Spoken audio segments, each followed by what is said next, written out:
Am I willing to believe what I saw, or even to tell you? The dead on the street, smiling ghost of the friend who was not my friend. The man who introduced me to young death, to stranger's grief, to the lousy importance of chance in a lifetime. The smiling, pitted, living face of the man, smiling, walking by me in the other direction.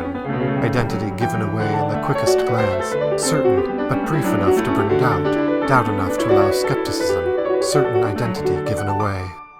My walk had been his, the young, alive, despairing and celebrating walk up the avenues, far, beyond youth even, just living and walking up the avenues, and then he went to death, and I, wallower in the soil, digger of any kind, I stood up and took his place.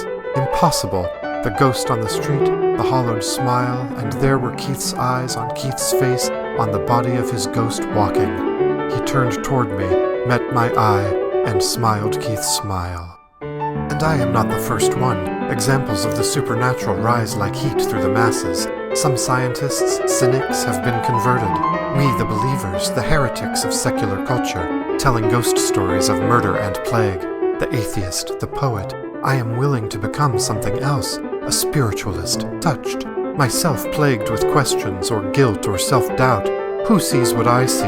Who meets the living eye of the dead on the street and holds it, returns the smile, only the open?